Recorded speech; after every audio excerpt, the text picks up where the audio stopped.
Hey everyone, welcome to the Transgender Show. I'm your host, Emily. Each week I interview another trans or non binary person from the community. We share our stories in hopes that it helps other people out there, helps show you that you're not alone. Attorney Rachel Maes has spent her legal career trying to make life better and safer for her neighbors and improving the communities she has lived in. In this vein, she is running for judge in her county in Wisconsin. We're going to have a very interesting, fun, and full conversation tonight. So please, everyone, welcome Rachel Maes. Welcome to the show, Rachel. How are you doing tonight? Hi, good. Thanks for having me. Yeah, it's so awesome to have you here. I think this is going to be a great conversation. I was very excited early on starting this show to have somebody who is running for public office because I think that's very fascinating. We're getting some representation out there, and it's just wonderful to see. When did you first realize you were different, and what were those clues? When I was 4 years old, I remember being at daycare, and I just wanted to play house, and I wanted to be the mom. And there was a box of dress-up clothes, and I remember putting on just like a pretty basic cotton dress, just playing mom, taking care of my kids, and um, my dad came to pick me up from daycare, and on the way home we had the boys don't wear dresses conversation, and it always struck me as weird, like Mm-hmm. why don't boys wear dresses? But those feelings of dysphoria, they fluctuated in both intensity and frequency as I got older. And like I remember when I was maybe 6 or 7, going over to a cousin's house, and it was raining outside, so we pretended to be in a parade, and I wore my cousin's ballerina tutu, and um, the next time I went over, I asked if we could play parade again.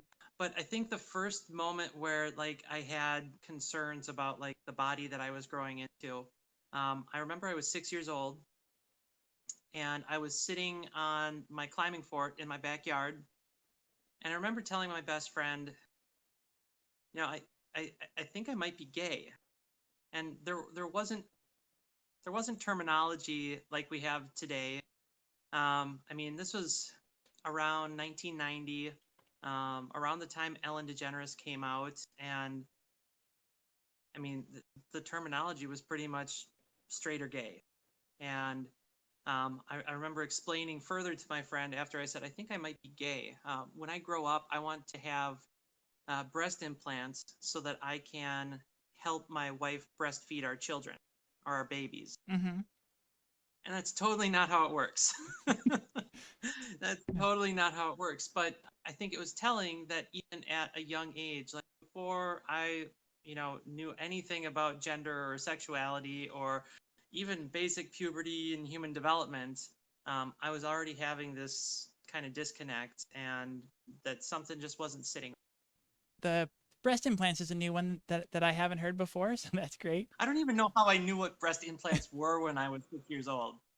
I just love that concept of not having the language to know what transgender was and yet knowing what breast implants were. So when did you start to realize that you were trans? I mean, like I said, the feelings of dysphoria, they fluctuated, and I remember, there were several pretty major benchmarks along the way.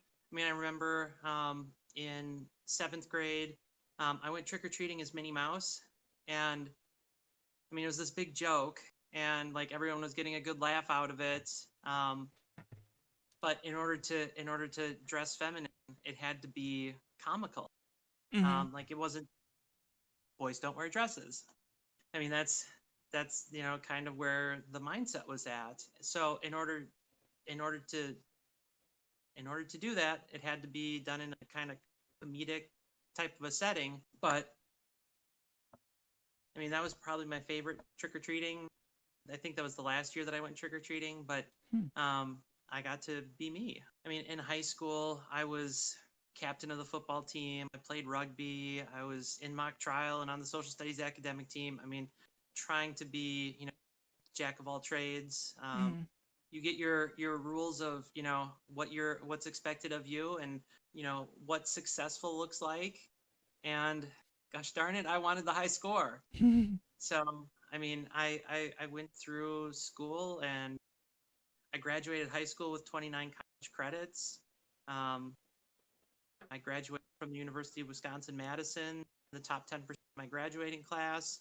I got married 3 weeks into my junior year of college. I Wow.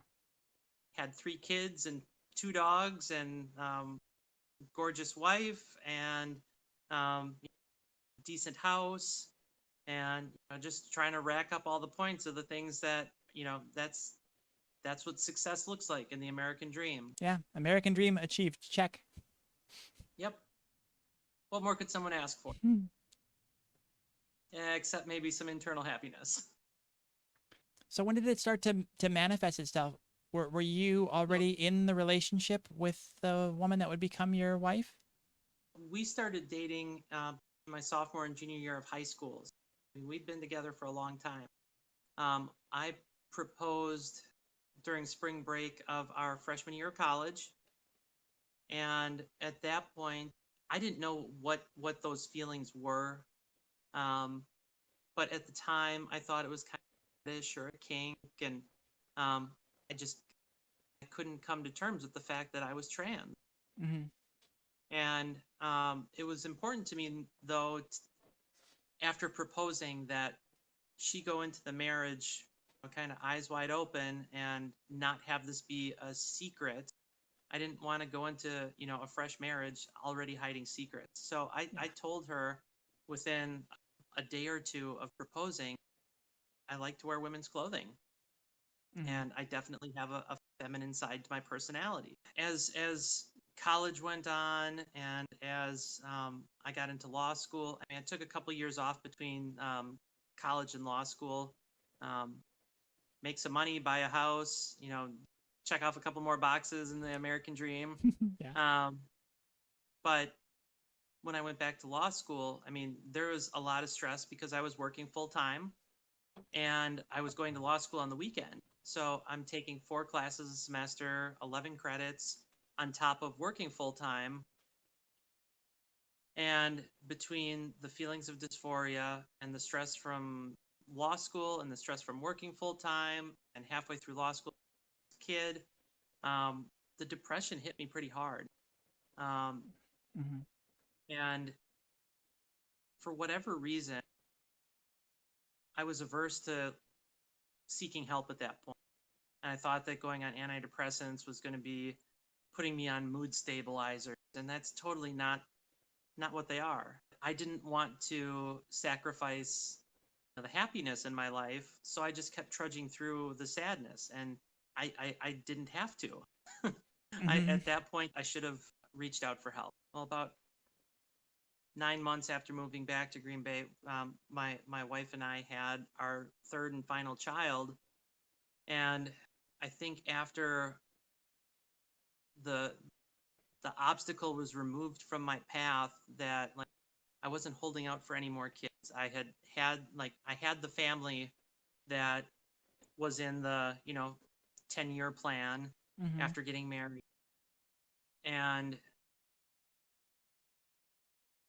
not having to worry about being able to have any more kids, I think, was the final obstacle that was removed from my way before I realized I'm transgender, and it was frightening to think about what that meant. Yeah. All of the media representations, because I didn't know any transgender people. I never met a transgender person, but all of the media representations that we were shown, I mean, transgender people were depicted as either sociopaths or comic relief, Mm-hmm. or they were sex workers, or they were murdered sex workers, or they were on, Jerry Springer and Maury Povich. And like, I didn't see myself any of those representations. Mm-hmm. So it's really tough for me to come to terms with the fact that those those people aren't me. Those depictions aren't me. Um,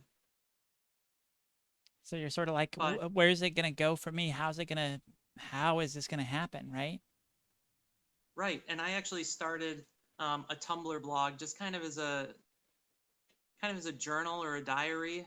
Um, and it started as just me capturing my in the moment feelings as far as do I go on with my seemingly successful life as a man, or do I give myself permission to be me and to try to find happiness? Mm, And not to say that there wasn't happiness in my life. I mean, I had a fantastic spouse, I had three amazing children, but I personally wasn't happy with my mm, every day that I didn't transition was another step down a path that I didn't want to go down. Like, there was no part of me that wanted to uh, become an old man. yeah. That was terrifying. I think a good analogy was, or would be, that each day it was easier for me to keep putting on the suit and tie than to have this, monumental shift in my life. Yeah. And every day was like putting a pebble in my pocket. And each day the one pebble isn't that big of a deal, but after years, decades of putting those pebbles in my pocket, that weight got pretty heavy. Yeah. And I mean, my mental health suffered. Mm, I went to a pretty dark place.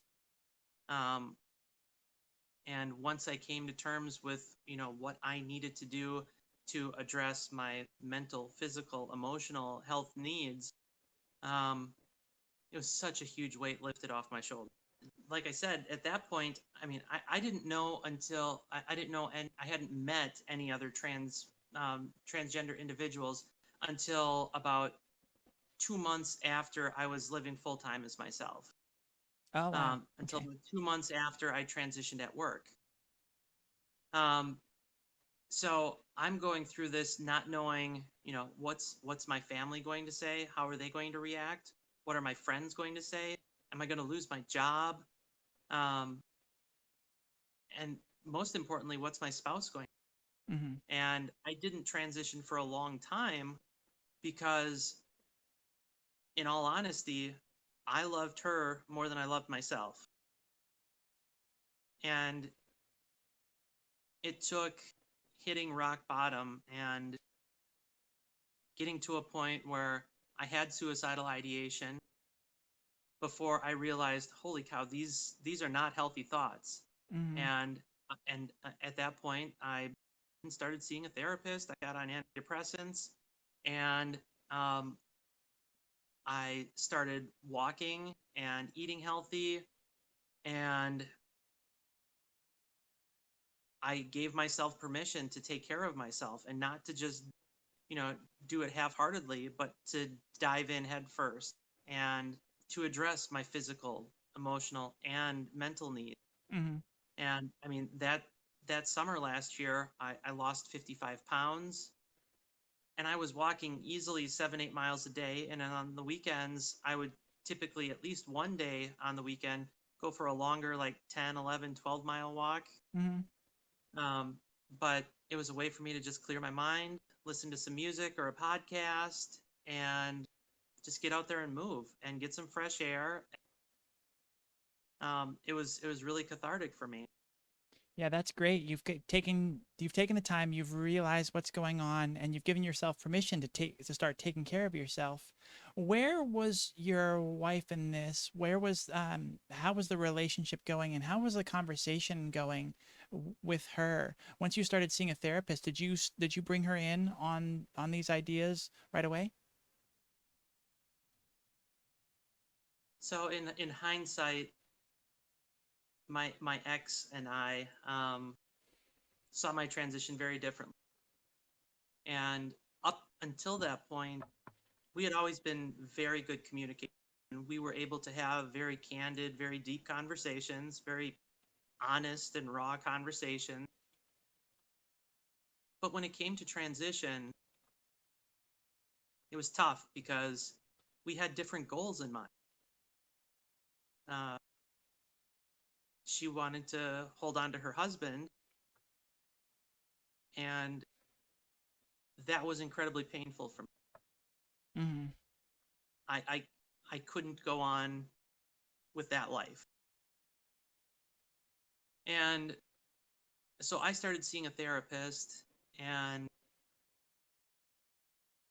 I don't know if she was in denial or if she was just trying to be the emotional rock in the household, Mm-hmm. but she didn't start seeing a therapist until months later. So I started seeing a therapist in April of 2019, and her first session with a therapist was in the first weekend of October. Okay. So I was trying to keep her um, involved in the conversation as far as like, here's what happened, here's what I'm thinking the next step is, like, are you okay, are you on board? And her response was typically lukewarm, and she would say she would support me however she could. So like when it came time in August before school started to tell the kids, and she started using female pronouns, and Oh wow, that's great. I was kind of guilty about like having the kids call me any version of mom. But she was really gracious about she was going to be mama and I was going to be mommy. Okay. So we had a way to distinguish, but still acknowledge that I'm a woman, and to have the kids reflect that in how they talk to us. It felt great. Um, and not having to come up with some other term or have them call me by my, or I mean, I've seen some, you know, hybrid versions like Maddie or, you know, something like that. But to have my kids call me mommy felt amazing. Mm-hmm. It was really affirming. And what was the difference in response? Was there much difference between the two that were old enough to conceive of what was going on? Yeah, I mean, my oldest is my son, and I think he saw it through a lens of loss. Um, so who is going to play video games or play catch with him or, you know, do typically boy things? Mm-hmm. And, you know, I tried to reassure him I can still do all that stuff. I mean, just because I'm wearing lipstick or mascara or wearing cute shoes doesn't mean that I throw a baseball. Um, but I think he saw it a little bit more through he was losing his dad. Mm-hmm. Whereas my 5-year old, she was excited because it was another parent to help do her hair and to have tea parties. And when I got my ears pierced, I took her to get her ears pierced, so we got to share that experience Oh, together. that's so wonderfully Um, cute. so I mean, she was excited and she Mm. was happy, and um, I mean, within a week or two, though, I mean, it was the new normal, and Oh. it's the way it was. And I was living as Rachel on the weekends and going grocery shopping, to the movies, and um, doing all those normal things. And then during the week, I would put on my now oversized suit and tie. And I mean, after losing 50, 55 pounds, I need a new wardrobe anyway. So Uh-huh. why the hell not make the change at that point? Yeah. Yeah, that must have been a weird transition period there where you're still wearing the male clothes, but now you've lost so much weight that they don't fit. So it's just like, excuse me, you need a new suit. It's like, well, there's one coming. Not what you Yeah, expect. I'll get back to you on that. So how did the process of coming out to to the larger public, how did that go down? And what was the level of acceptance like at work and with friends? So I didn't, I mean, I don't know if anybody was whispering about me at the water cooler or anything like that, but my experience at work was extremely supportive. And I was concerned because as city prosecutor, I work with a lot of different departments. I mean, basically anyone who has an ordinance that enforced, there's a chance I'm working with them, Mm-hmm. something. And that's especially true with the housing and building inspectors and the police department. So I started off by, at work, I probably had a dozen different coming out conversations. And I started with my floor at City Hall, which included the mayor's office and the law department. Mm. But I went through and started talking. I talked to all the community police officers in one meeting. I talked to the school resource officers in another meeting. I talked to the municipal court clerks individually, and the municipal court judge individually. So I had a bunch of different conversations at work, and um, the general consensus was, I mean, the comments that I got were along the lines of, you don't owe anybody an explanation, Mm. and acknowledging the strength and the bravery it takes to, live as I feel comfortable and to be comfortable in my own skin and to make that leap. Um, there were a lot of really supportive words, and um, back before COVID, when we could actually hug each other, there were lots of hugs. When I came out to my family, I came out to my immediate family. So my parents, my two sisters, my brother, my two brothers-in-law, niece, nephew. We were actually just outside of Madison, Wisconsin, for my cousin's wedding, and the morning I didn't want to steal any of the thunder from the wedding, so um, I actually waited until the morning after the wedding when we were all at the hotel continental breakfast. I told everyone, like, after breakfast, like, don't go anywhere. Like, can you go into mom and dad's hotel room? Like, I got something I want to talk to you guys about. So we all finish our, Belgian waffles and sausage patties and head over to my parents' room. And then, I'm standing on one side of the room, like, facing everyone else, and my tongue just turned to lead. And like, these are my family members. I mean, they love me, but you never know how they're going to take big news like that, and if it's going to completely, like, if they're going to be like, oh, that's no big deal, or if they're going to be floored. And so I just dove right in, and I knew if I started talking and trying to, like, explain myself, I would just keep waffling. So I just went straight for it. And Okay. I remember saying, all right, thanks for coming this morning. um, I have some news that I want to share with you. I'm transgender and I'm transitioning. And I kind of went into the spiel that I'd gone through maybe about a half dozen times with work groups at that point. Mm-hmm. Um, so I had a little bit of, practice with what I wanted to say and what I wanted to. I didn't owe anyone an explanation. I tried to answer questions as long as they were coming from a place of support and compassion and respect. And, I wanted my friends to understand. And I mean, unless you've been through dysphoria, it's really tough to understand what that feels like. Um, I mean, if you describe a migraine to someone who has never had a migraine, if you say that it's a really bad headache, um, that doesn't begin to scratch the surface of how bad it feels, and the mind-searing pain, focus behind one eye, and the blurred vision, and all that stuff that goes with it. Mm-hmm. Um, Describing it just doesn't do it justice unless you've actually felt that pain. So I mean, I used a lot of analogies, and I tried relating it to things that I thought that they could connect to.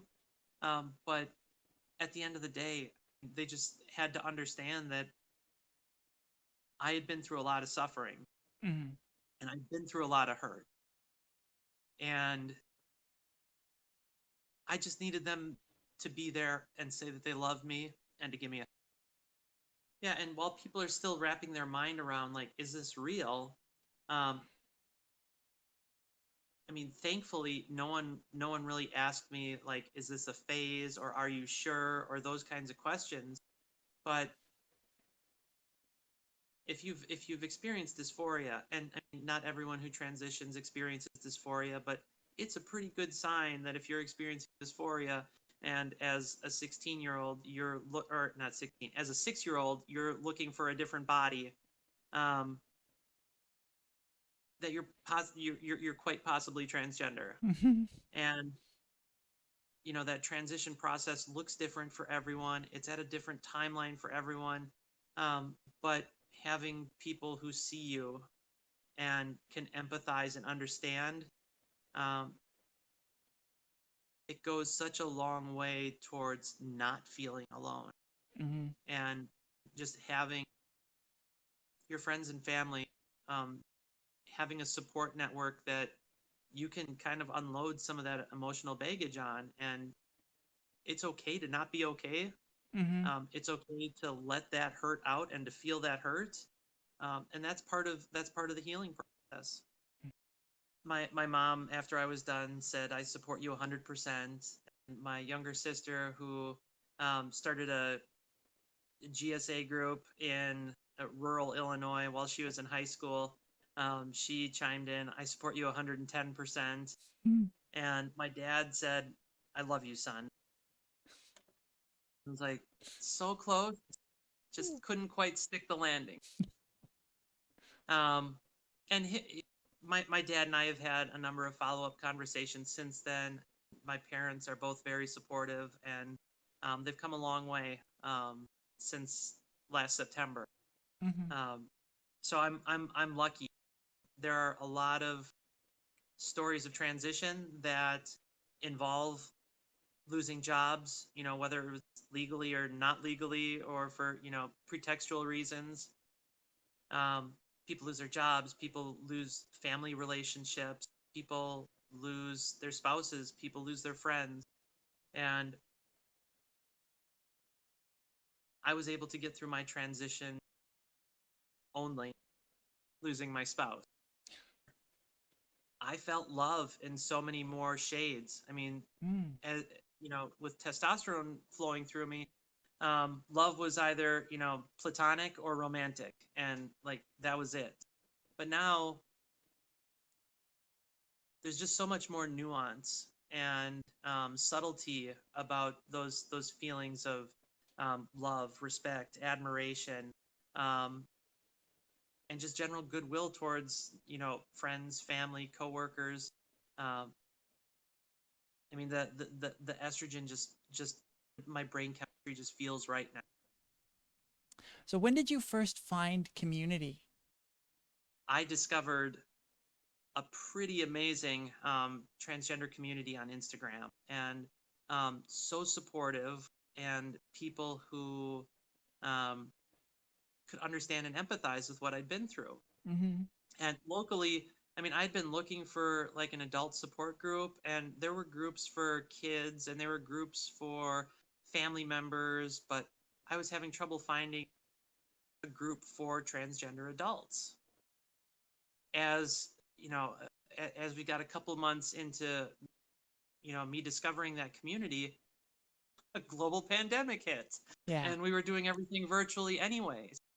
So that distinction between in real life and online community wasn't that distinct or different. um but yeah, finding Instagram was huge for me. I mean, I found Samantha's Trans IRL Mhm. um show not long um after starting up on Instagram, and I just started devouring those episodes. And that was a really helpful tool for me early in my transition, just kind of getting my bearings and helping solidify that everything was going to normalize, and Mhm. um, that the potential for happiness, even though at the time I just gone through transition. um, my wife told me January 3rd that our marriage was over and that we should separate. Mhm. Um, Sorry. so at that point, when I met my Instagram friends,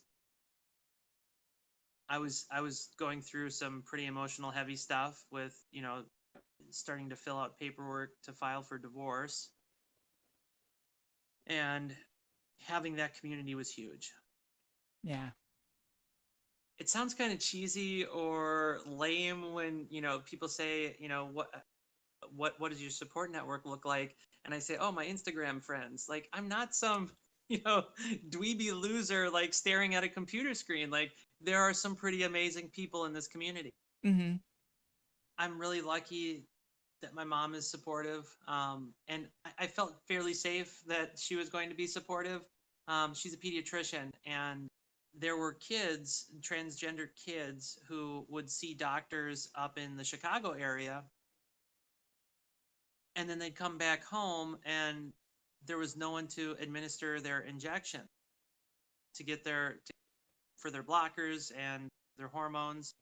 When my mom found out about that, she's like, "It's medicine. Like, come over here. I'll do the injection for you." Oh, wow. So she was the only pediatrician in town, and I mean it was a town of about, I want to say, like 37,000 people. Not a huge city, but um, big enough to have several pediatricians in it. And she was the only one who would give the transgender kids their gender affirming medication.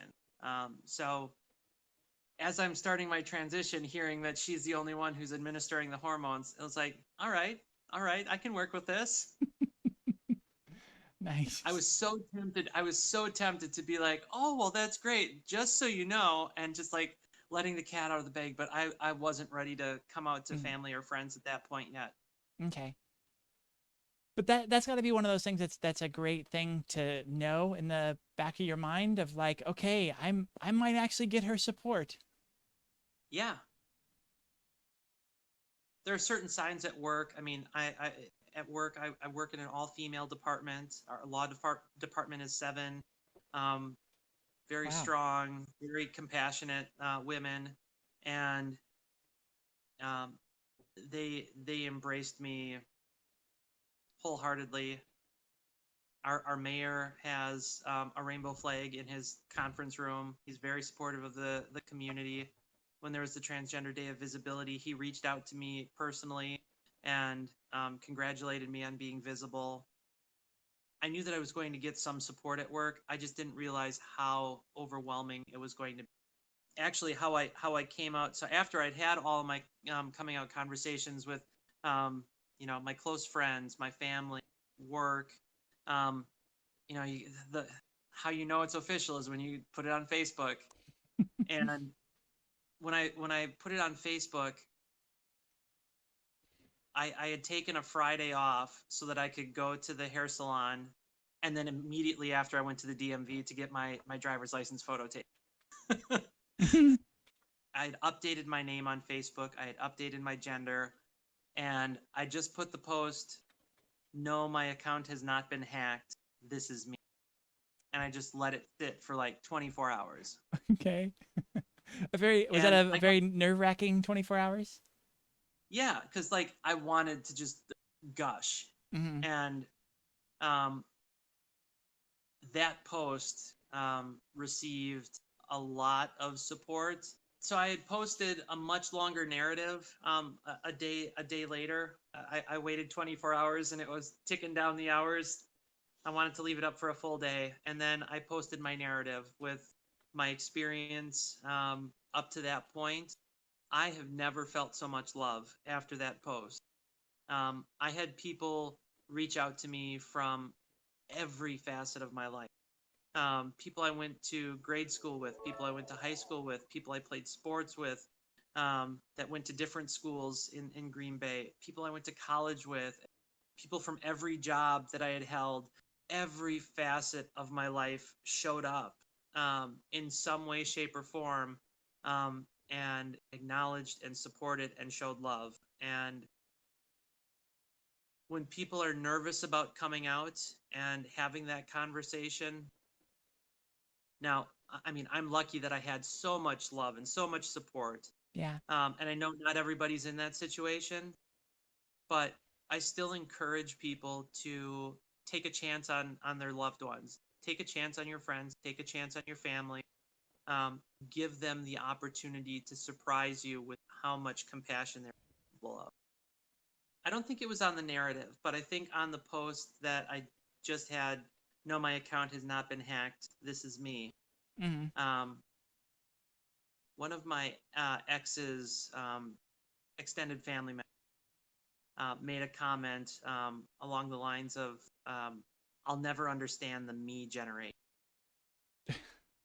and that was the only negative post. Mm-hmm. And I had a couple of um, people that former coworkers and law school classmates that jumped in and took care of that for me. I didn't have to respond, um, but they responded with comments like, I know Rachel better now than I ever have known her before, Mm-hmm. and I don't see how it's selfish um, to not live a miserable life or to suffer needlessly when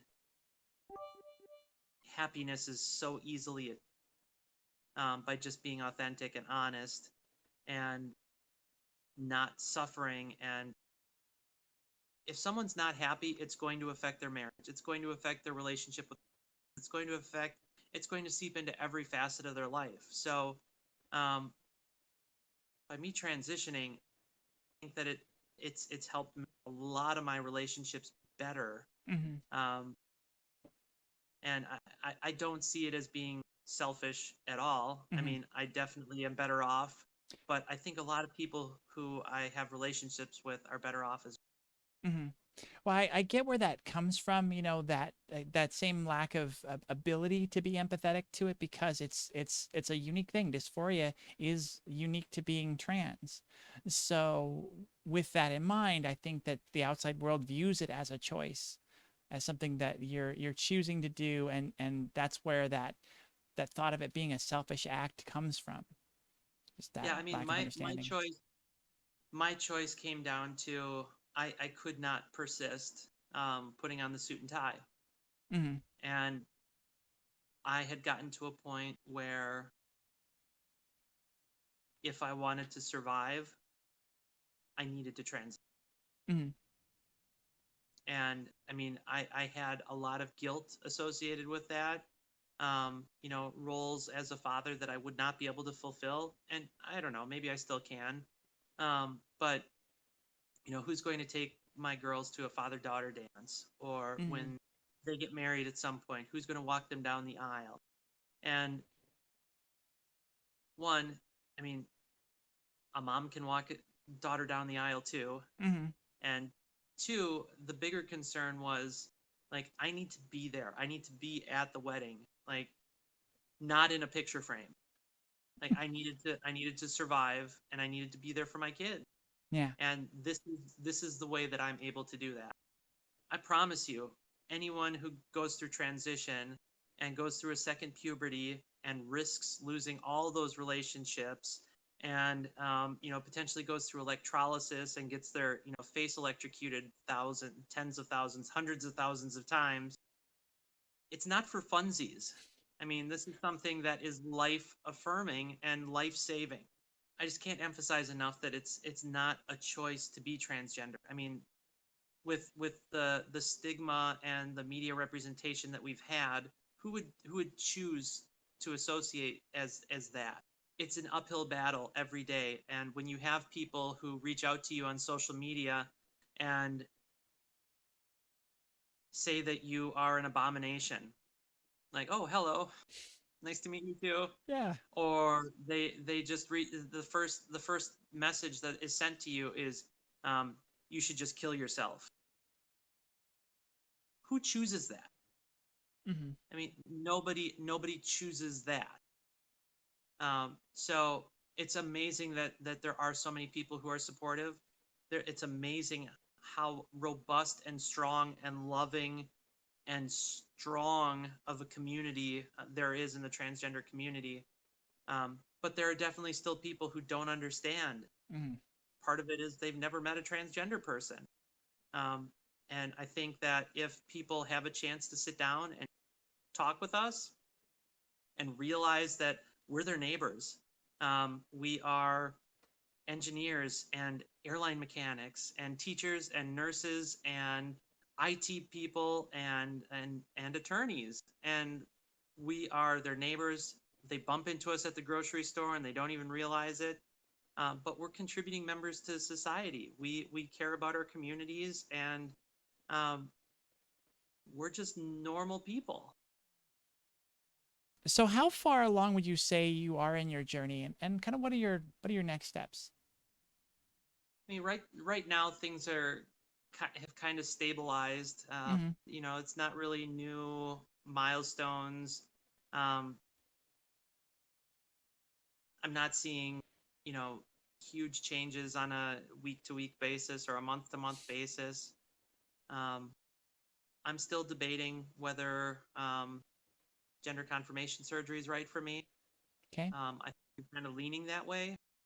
But when I started transition, it wasn't something I felt like I needed, but more that I am out in my neighborhood walking in leggings and going to the aerial workout studio and doing hammock workout classes and twisting myself around in midair. Um, and I'd like to go swimming more frequently once public swimming pools are open up again. And that becomes a problem. Yeah. um, and I'm more conscious of it than I thought that I might be. Mm-hmm. Um, so I mean, I'm still figuring that one out. But first, I'm trying to get healthcare coverage that would cover that.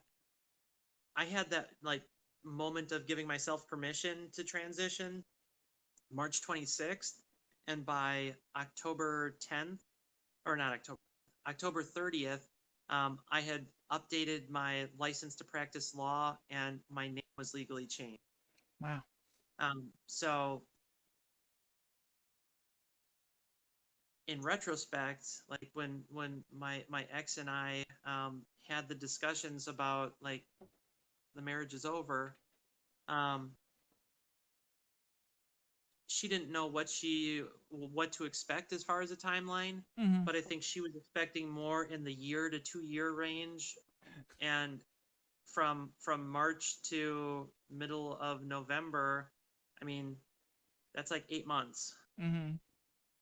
So it went faster than she wanted. Of course, I was ready for it the moment that I had made that decision. So it felt like it was going slow to me. Um, but again, like the perception difference and the difference in communication about how we were perceiving the transition. Um, ultimately, I was already out of the train station and almost to my destination before her train left the station, and it was just too much to overcome in our relationship. So when she finally answered the question of whether she could be happy being married to me as a woman, um, it took her 5 months to answer that question, Mm-hmm. and she finally came to terms with the fact that she couldn't, Yeah. and it was heartbreaking. I mean, if I told you that it was anything other than devastating, I'd be lying. But at the same time, I can't force someone to love me. If one person isn't happy in a relationship, it should be okay to call it what it is. Mm-hmm. It's not fair to either party, or in this case, it's not fair to our kids. We've got 3 amazing kids that we're both crazy about. And because of them, we are going to have some kind of relationship for the rest of our lives. Yeah. And if we could put our big girl pants on and have those tough discussions as adults, in the long run, we will be better co-parents. The better we get along, the more we're going to be able to see of our kids. moving on to as we wrap up here, we've got one fun question and then the just the kind of tag for the end of the show. How did you choose your name? Where did Rachel come from? So I feel like Tiffany stole my thunder last week. um, as an attorney, I sign my name a lot. I mean, Rachel is similar enough to my former name that I didn't have to adjust my signature too much. And it was important to me to keep my initials and kind of have some symmetry there. So, I mean, Rachel, back in 2009, my ex and I went out to Las Vegas for a vacation, and it was the first time I had like a full blown makeover, and we went out to see a drag show. And when I called for the cab, I had to give a name for the cab to be booked under, and Rachel came out. Like, that was the first time I referred to myself as Rachel. And then years later, when I started transitioning, like, yeah, that's me. Like, that's still me. And then, kind of as an appeal to not knowing how my dad was going to take the transition, I wanted names that had a biblical presence. And I mean, Rachel was the favored wife of Xerxes, and if a woman's badass enough to keep Xerxes under control, that's good enough for me. I'm not sure how the church congregation is going to take, a divorced trans woman in their midst. So far, so good. At least, as an olive branch to my dad, and understanding that that's important to a family member of mine that I wanted to accept me. That's how I came about with Rachel Eve. So, with all of your experience and what you've been through, even though it's been really a relatively short amount of time, what advice do you have for young or closeted trans people? Get a support network. Tell somebody. The toughest thing is struggling within your own head and not having anyone see you. Once you have someone see you, acknowledge you, and validate you, you just want to tell everyone. I mean, it's a lot easier to have other conversations, to let other people know, and to be closer, to take those steps, living your authentic life. I think that there's a struggle to transition the right way. And I've hinted at it a few times already. I mean, everyone's going to transition on a different timeline, in different order of operations. And as long as it happens how they want it to happen, that's a valid transition. And not transition is valid. But I think getting a support network and at least telling a few close friends is huge. It's so huge, because those feelings of being alone and not being seen be really devastating. Having the support of a couple of really close friends or family members or whoever you trust is just absolutely huge. Rachel, thank you so much for agreeing to come on the show. It was wonderful having you. Thank you for your perspective. Yeah, it was a lot of fun. I'm glad that you invited me.